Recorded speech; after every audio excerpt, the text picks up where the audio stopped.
Welcome to டிடோஜி health. இன்றைக்கி நம்ம வீடியோவில் என்ன பார்க்க போகிறோம்னா, கூந்தலை குறைக்கும் தலைமுடி வெடிப்பை அதோட தவிர்க்கும் வழிமுறைகளை பற்றி தான் நம்ம பார்க்க போகிறோம். வீடியோக்களை பொறுத்த முடியும் எல்லோரும் நம்ம சேனலை மறக்காமல் லைக் பண்ணுங்கள், சப்ஸ்கிரைப் பண்ணுங்கள் அண்ட் கமெண்ட் பண்ணுங்கள். இன்றைக்கி பலராலும் தவிர்க்க முடியாதது தலைமுடி தொடர்பான பிரச்சனை. இதில் 1, 2 இல்லை, பலவிதமான சிக்கல்கள். தலைமுடி உதிர்வு, வழுக்கை, பொடுகு என மிக நீளமாக பட்டியல் போயிட்டே இருக்கும். இந்த பாதிப்பில் முக்கியமான ஒன்று தான் தலைமுடி வெடிப்பு. போதுமான ஈரப்பதம் இல்லாததுனாலையும் புரதச்சத்து ஊட்டச்சத்து குறைபாடுகளாலையும் தலைமுடி வெடிப்பு உண்டாகுது. இது தலைமுடியின் அழகையும் முகத்தோற்றத்தையும் கெடுத்துவிடக்கூடியது. பெரும்பாலும் இந்த பிரச்சனை பரம்பரையாக ஏற்படுவது. சில பெண்களுக்கு தைராய்டு போன்ற பிரச்சனையாலும் தலைமுடி வெடிப்பு ஏற்படுவதுண்டு. பலருக்கு தலைமுடி வளராமல் போவதற்கு காரணமே இந்த வெடிப்பு தான். தலைமுடி வெடிப்பு எப்படி உண்டாகுது, அதை எப்படி சரி செய்யலாம் அப்படின்னு நம்ம பார்ப்போம். ஆண்களோ பெண்களோ இருவருக்குமே அழகுக்கு பிரதானமாக இருக்கிறது தலைமுடி.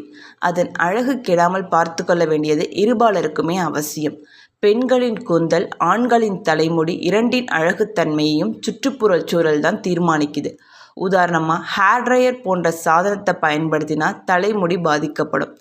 இவற்றோட வெளிப்பாடு தான் தலைமுடி வெடிப்பு.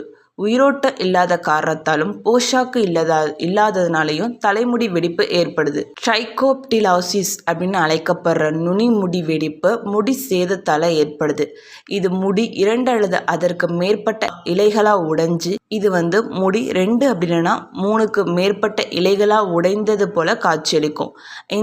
இந்த நிலையை முடியை நரைத்ததாகவும் சீரற்றதாகவும் கூட மாற்றும். இதனால் ஆரோக்கியமான முடியை பராமரிப்பது சிரமமாக இருக்கும். இப்போ நுனிமுடிக்கான வீட்டு வைத்தியம் என்னென்ன பண்ணலாம் அப்படின்னு பார்த்தோம்னா, வழக்கமான ட்ரிம்ஸ். நுனிமுடி வெடிப்புக்கு சிகிச்சை அளிப்பதற்கான மிக சிறந்த வழி வழக்கமான ட்ரிம்களை பெறது. அதாவது 6லேருந்து 8 வாரங்களுக்கு ஒரு முறை முனைகளை ட்ரிம் செய்வதன் மூலம் நுனிமுடி வெடிப்பை தடுக்க முடியும். இது ஆரோக்கியமான முடி வளர்ச்சியை ஊக்குவிக்குது. அடுத்ததாக தேங்காய் எண்ணெய் சிகிச்சை. தேங்காய் எண்ணெய் அப்படிங்கிறது கூந்தலுக்கு ஊட்டமளித்து வலுவூட்டக்கூடிய ஒரு இயற்கையான மாய்ஸ்சரைசர். சிறிது தேங்காய் எண்ணெயை சூடாக்கி அதை உங்களோட முடியின நுனிகளில் தடவலாம். அடுத்ததாக முட்டை ஹேர் மாஸ்க். முட்டையில் புரதச்சத்து நிறைந்திருக்கு. இது சேதமடைந்த முடியை சரி செய்ய உதவும். 2 முட்டைகளில் சில துளிகள் ஆலிவ் எண்ணெயோட கலந்து முட்டை மாஸ்க் மாதிரி உருவாக்கணும். இந்த கலவையை உங்கள் தலைமுடியில் தடவி 30 நிமிஷம் கழித்து நல்லா அலசிடணும். அடுத்ததாக அவகேடோ ஹேர் மாஸ்க். அவகேடோவில் வைட்டமின்கள் மற்றும் கொழுப்பு அமிலங்கள் நிரம்பியிருக்கு. இது ஈரப்பதம் மற்றும் பிளவு முனைகளை சரி செய்யும். அவகேடோவில் பாதியாக ஒரு தேக்கரண்டி தேனோட சேர்த்து ஒரு நல்லா பேஸ்ட் ஆக்கிக்கணும். இந்த கலவையை உங்கள் ஹேரில் அப்படியே தடவி அது 20லேருந்து 30 நிமிஷம் வச்சு பின்னாடி தலைக்கு குளிக்கலாம். அடுத்ததாக ஆலோவேரா ஜெல். ஆலோவேராவில் நுனிமுடி வெடிப்பை சரி செய்ய உதவும் இனிமையான மற்றும் ஈரப்பதமூட்டு பண்புகள் இருக்குது. ஆலோவேரா ஜெல்லை உங்கள் தலைமுடியில் தடவி 30 நிமிஷம் ஊற வச்சு பின்னாடி நம்ம அலசலாம். அடுத்ததாக நுனிமுடி வெடிப்பை தடுக்கும் வாழ்க்கை முறை குறிப்புகள் என்னென்னு பார்த்தோம்னா, ஈரமான முடியை மென்மையாக பராமரிக்கணும். ஈரமான முடி சேதமடைகிறதுக்கு அதிகமான வாய்ப்பு இருக்குது.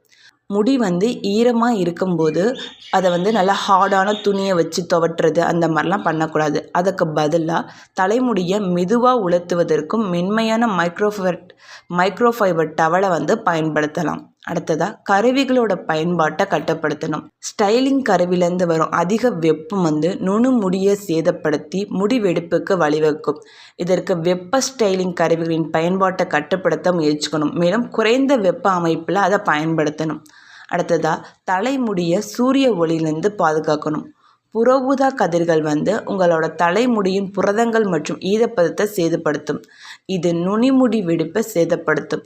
இதனை தவிர்க்க நீண்ட நேரம் சூரிய ஒளியில் இருக்கும்போது தொப்பி அணியலாம். மேலும் ஹேர் ஸ்ப்ரேயை பயன்படுத்தலாம். அடுத்ததாக முடிக்கு சீரம் பயன்படுத்தலாம். ஊட்டமளிக்கும் பொருட்களோட முடி சீரம் பயன்படுத்துவது முடி வெடிப்பை தற்காலிகமாக மறைக்கும். மேலும் உங்கள் தலைமுடிக்கு மென்மையான தோற்றத்தை கொடுக்கவும் இது உதவும். அடுத்ததாக சரியான ஹேர் ப்ரஷ்ஷை தேர்வு செய்யணும். விரிந்த பல் கொண்ட சீப்பு அப்படி இல்லைன்னா மென்மையான முட்கள் கொண்ட ப்ரஷ்ஷை தேர்வு செய்து உங்கள் தலைமுடியை மெதுவாக பிரித்து உடைவதையும் பிளவுபடுத்துவதையும் குறைக்கலாம். அடுத்ததாக ரசாயனங்களை தவிர்க்கணும். அதிகப்படியான ரசாயனங்களை முடியில் பயன்படுத்துவதை தவிர்க்கணும். இது முடியை சேதப்படுத்தி நுனிமுடி வெடிப்புக்கு வழிவகுக்கும். இதனை கட்டுப்படுத்த தலைமுடியில் கடுமையான ரசாயனங்கள் பயன்படுத்துவதை குறைக்கலாம். அடுத்ததாக வெந்நீரில் குளிக்கக்கூடாது. வெந்நீரில் குளிப்பது வெந்நீரால் தலையை சுத்தம் செய்வது தவறு. அதோட வெப்பம் தலைக்குள்ளே புகுந்து முடியோட வேர்களை பலவீனப்படுத்தும். முடி முழுசையும் வெடிப்படைய செய்யும். தலைமுடி வெடிப்பு பிரச்சனை மரபு ரீதியாகவும் ஏற்படும். அதை தடுக்க முடியாமல் போனாலும் தள்ளி போட இயலும். அதனால் மன அழுத்தம், ஊட்டச்சத்து குறைபாடு போன்றவை ஏற்படாமல் பாதுகாத்து கொள்வது நல்லது. பரீட்சை சமயங்களில் ஏற்படும் மன ரீதியான அழுத்தங்களின் போது யோகா, தியானம் போன்ற பயிற்சிகளை மேற்கொள்ளலாம். இப்போ நம்ம மேலே சொன்ன இந்த முறைகள்லாம் பயன்படுத்தினாலே முடி உதிர்வை தடுத்து முடி வெடிப்பையும் போக்கலாம். இந்த வீடியோ உங்களுக்கு பிடிச்சிருந்தா மறக்காமல் எல்லோரும் நம்ம சேனலை சப்ஸ்கிரைப் பண்ணுங்கள். தேங்க்ஸ் ஃபார் வாட்சிங்.